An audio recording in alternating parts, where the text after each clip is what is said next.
Hi guys, for today's video, mag-topic ta about trabaho. So sa mga trabahante nga pareha nako, paminawa ni ninyo. So isa ni sa makatabang sa inyo ha, kung unsa inyo angay buhaton sa situation nga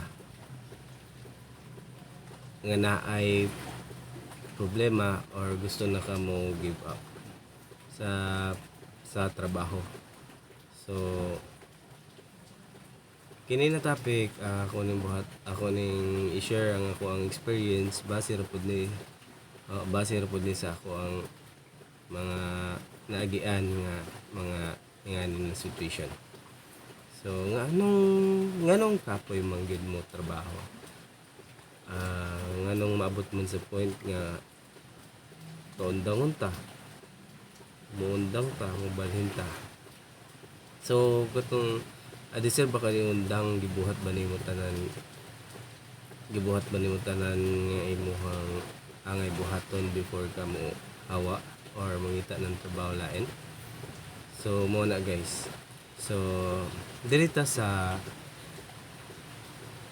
nganong kapoy man mo trabaho.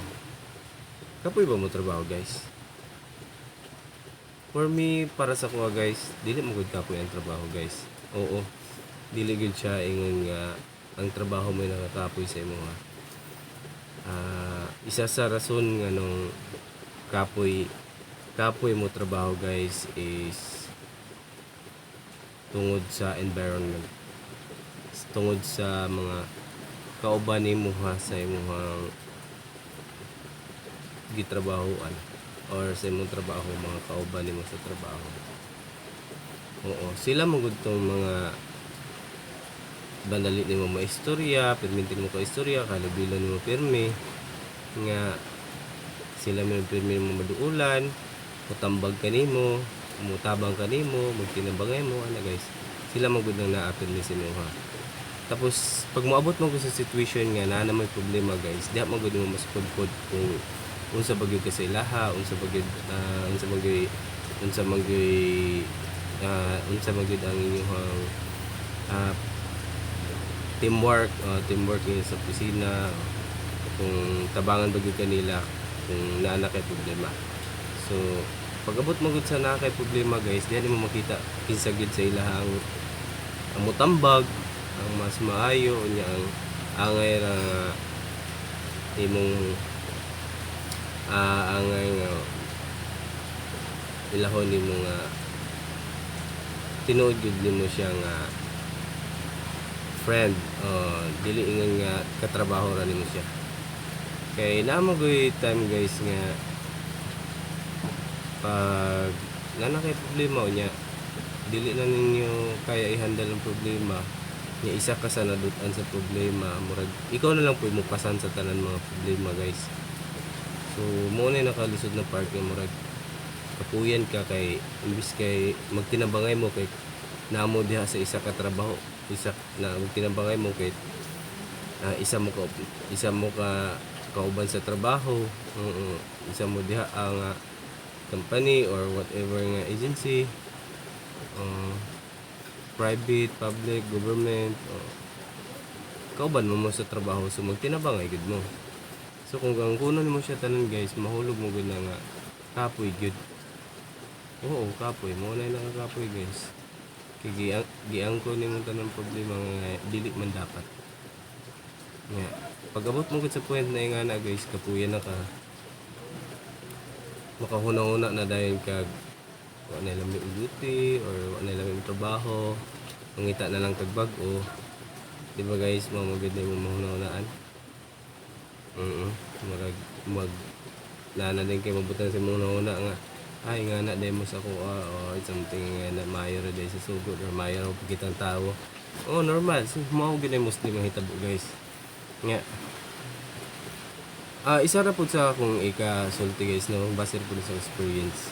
Pag maka-experience kay mo kay nga na guys, dili sa gyud ninyo biyaan kanang problema nga na sinati nimo ana ng mga panahon. chance na lang nimo para ipakita nimo nga unsa gyud imo makaya buhaton. Imo gyud na pamaning kamutan kung kaya ba gyud imo sulbaron. Kay kung kaya ra sulbaron, mas maayo gyud. Before ta mohawa guys, dapat manggod nato. Dapat manggod adisir ka mohawa. Dapat maayo ang panahon, maayo ang mga butod kusina, murag okay na ang tanan guys, baka nang wala na gyud kay problemahon dito paghawa ni mo guys, kanang way problema na bilin ba. Oo, kana kay kung mohawa magud ka guys nga naay problema nga nabilin. So ang mahitabuan na pag mo trabaho na pug kausab, ang imong rason ni hawa ka kay tungod nga na ay problema wa nimo na kaya ni balhin ka. Oo, tapos pag mahayar na pud ka sa bag-o guys, ni makasinati na pud na nimo, ma-encounter na pud na nimo nga problema. So wala man to nimo sulbara. So ay nagmaora pud imong buhaton guys. Imo ra pud tong buhaton to nga mohawa na pud ka kay tungod din nimo kaya. So lain kay paminawan guys no. So katong kanang una nimo na experience guys nga nagka-problema ka sa trabaho, nya kahawaon na ka. So angay gyud nimo sulbaron guys kay butang gyud mo sa una kini siya nga problema. Lesson learned pud ni nako nga ako po ning madala sa sunod na ako nga trabaho nga kini balo naman ko sa environment diri mo. So dili ingon nga mo ang akong rason nga mobalhin ko. So ang rason nga mobalhin ko sunod is ingani kana ako mga kuan wala na pud ko nga dili kay tungod sa trabaho nga kuan. So nana kay experience, nana kay na learn sa past nga dapat gid ay wala na ko tuli kay tawa na hitabo karon. So kabalo na ko mo handle sa mga ingana na problema. Oo, so dili na ka makalitan, di na ka ingon nga wa kay buhaton dayon, wa kabalo unsa na po imong buhaton. So dili ingon nga asa na pud ka kulagput ani. So is dako gyud kay improvement siya sa imuha. So normal lang gid na siya guys na mahitabo sa tuwa. Pero mostly man gud sa ato mahadlok pud guys nga moatubangan ang mga problema nga di na nila kaya nya ilan na lang baliwalaon ra. O na pag baliwalaon man gud nimo guys sama ra na sa kisayangan nimong opportunity bitaw guys. Kay dako man gud pud ng tamang sa imuha guys, makabalik-on jud pud na sa imuha. So lesson learned guys nga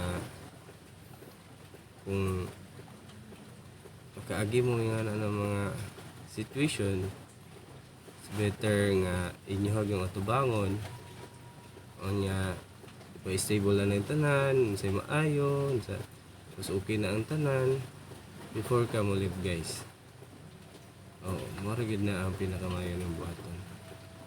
So thank you sa papaminaw o sa ganahan pa mo o lain topic nga atong istoryahan, pwede rin po ninyo i-comment diya sa comment section sila kung unsay mga problema nga atong i-topic kay base na apo ko'y madugang ka naman sa inyo o ma-share sa inyo ng mga nagiano po na ako.